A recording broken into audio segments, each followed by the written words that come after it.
The Starr and D'Amico Show is brought to you by cheapesttshirts.ca. If you're looking for quality gear without overpaying, shop cheapesttshirts.ca. Huge selection for men, women, and kids. Tees, hoodies, headwear, bags, and more. Proud Montreal business. Order today, ship today, delivery tomorrow. That's cheapesttshirts.ca. Local, fast, and affordable. Brought to you by instacustoms.com. Do you need custom gear from a local Montreal business? Instacustoms.com has you covered. Custom shirts, hoodies, hats, and more made your way. Fast turnaround, great quality, and proudly Montreal-based. Check out instacustoms.com. Brought to you by Cabletel. For trusted alarm systems in Quebec and Eastern Ontario, choose Cabletel. Over 20 years of expert installation and top-tier protection for homes and businesses. Check out Cabletel.com. Email them info@Cabletel.com. It's Cabletel. Peace of mind you can count on. Brought to you by Morella's Steakhouse. Looking for an unforgettable night out? Morella's Steakhouse on Highway 132. It's just 15 minutes from Montreal, serving up premium cuts and bold flavors, and no tax on your bill. Book your table tonight at morellassteakhouse.ca. Taste excellence tonight. Brought to you by Little Bear. Give your pet the best with Little Bear Pet Supply. It's a proudly family-owned business here in Montreal for over 30 years. Chuck, Evie, and their all-star staff have you taken care of with all the top brands at the best prices, and they really care for your pets. Shop online at littlebearonline.com or visit them on St. Catherine across from Westmount Square. It's Little Bear Pet Supply. Brought to you by McLean's Pub. Head over to McLean's Pub, 1210 Peel Street in the heart of downtown Montreal. Great food, cold drinks, and big games on all the screens. McLean's Pub, good times and great company.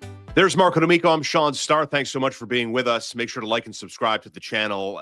Every subscription matters. Just, keeps the flow in the right direction. Don't forget our Morella's VIP Extravaganza giveaway with the big draw coming where Marco and I will be live from Morella's on Thursday, March the 12th. We're sending you and a friend to go see the Habs and Bruins on the 17th of March with luxury transportation and $200 to spend at Morella's. Go to their Instagram page, download the app if you don't have it, see their pin post, and follow the rules to enter the contest. Again, the draw on March 12th.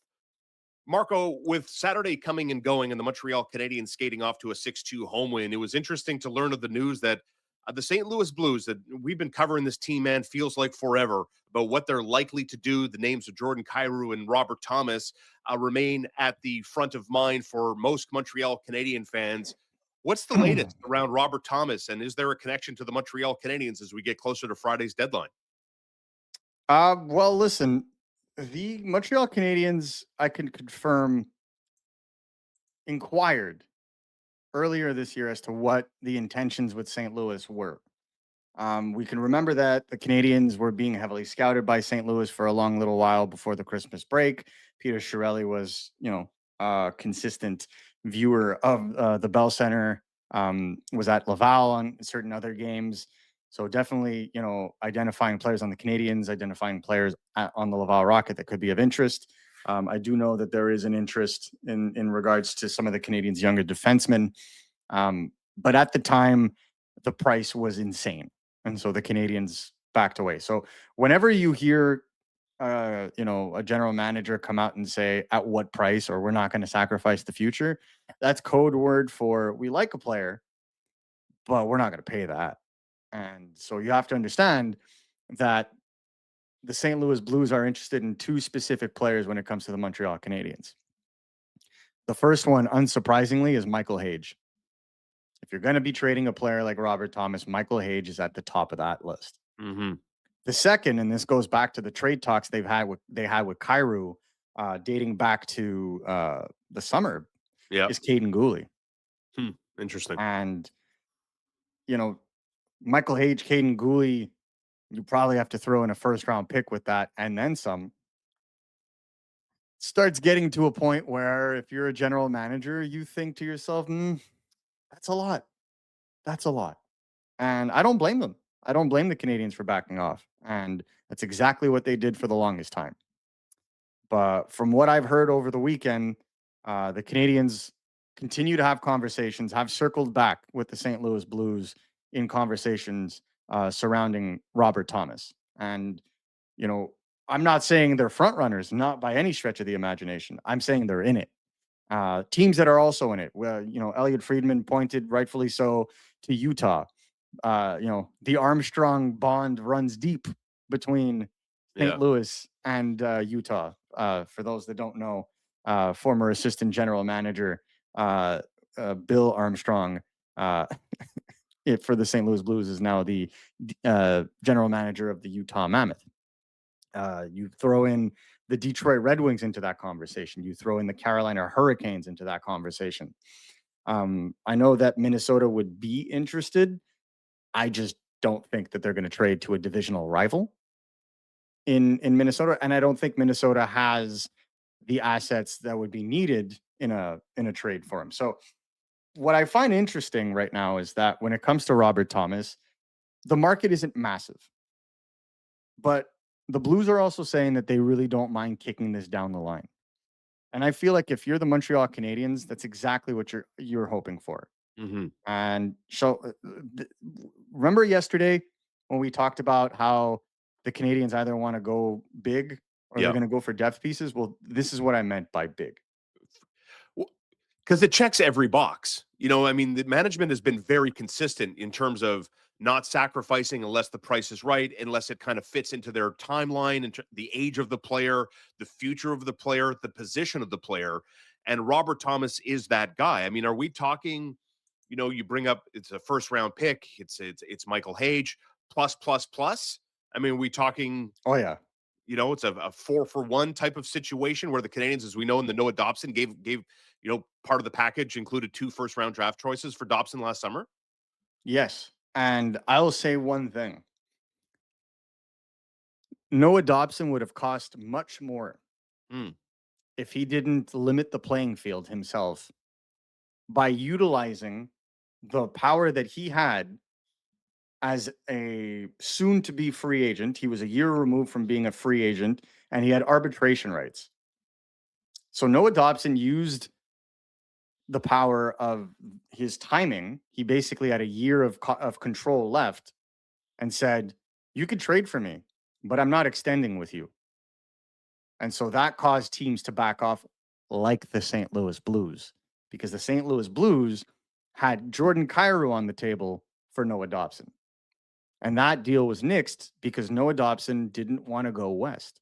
Mm-hmm. And so that's why it was Columbus and it was Montreal.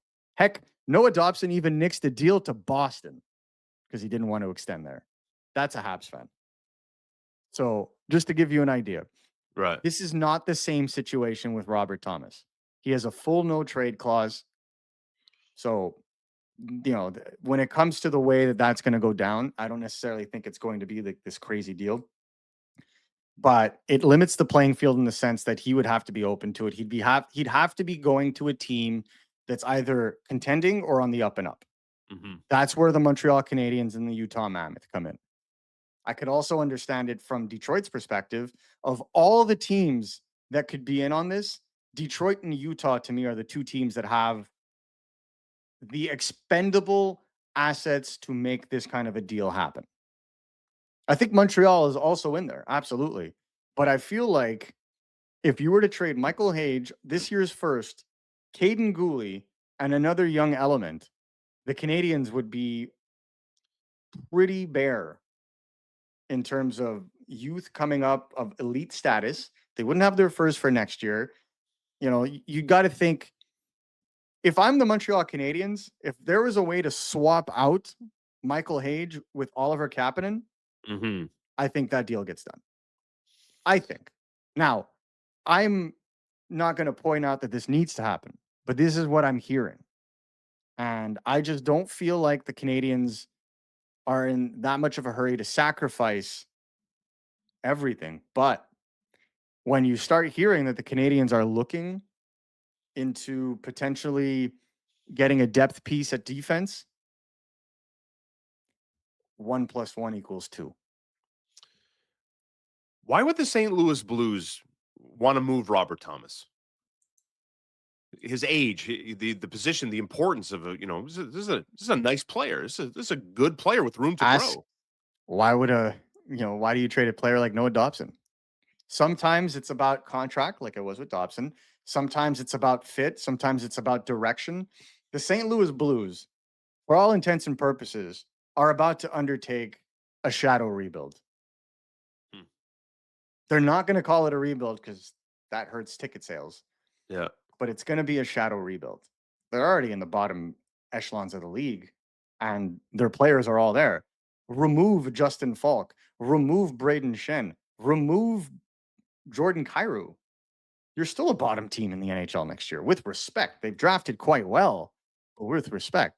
Mm-hmm. So why not go balls to the wall, knowing that next year's draft has Kevin Dupont, Alexis Joseph. There's a really impressive young Russian whose name escapes me in the moment. That top three already looks lethal. And then in 2028, a certain individual by the name of Maddox to keep an eye on. Mm-hmm. So it's a good time. It's already looking quite well for the outlooks of those drafts.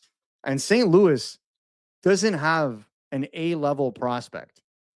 Sorry, I take that back. Of course they do. They don't have a top 5 prospect in the game. Mm-hmm. They don't have the difference maker outside, in my opinion, of Thomas. So if you move Thomas, you're hoping to get a young difference maker that's going to come in and be able to help you with that. So Utah, who can Utah trade that could be that young difference maker? Caleb Desnoyers, T.J. Ginla. Huh. Montreal, Michael Hage.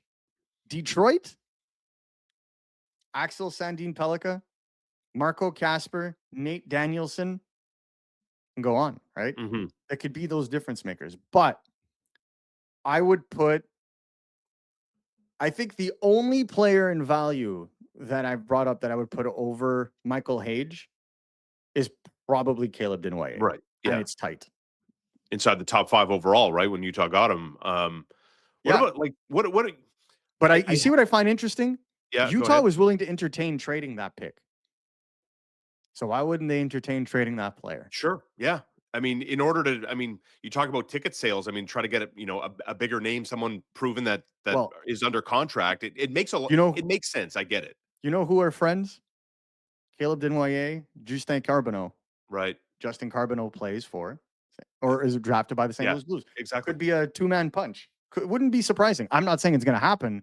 Yeah. But, there's also Cole Baudouin, who's doing really well in the OHL for Utah that, I've heard could potentially be dangled in a trade, be it for Thomas or any other center. They've shown interest in Nazem Kadri as well, has the Utah Mammoth. But you see how Utah has more. Like, I haven't even talked about Daniel Boot or Dmitry Simashev, right? Keep going down the line. They have a lot more because they've been spending more time on this and they've been trading more and they've finished lower on consistent bases. So it creates a situation where they can go through that. Montreal made their decision. They went and made a bomb of a trade with Noah Dobson.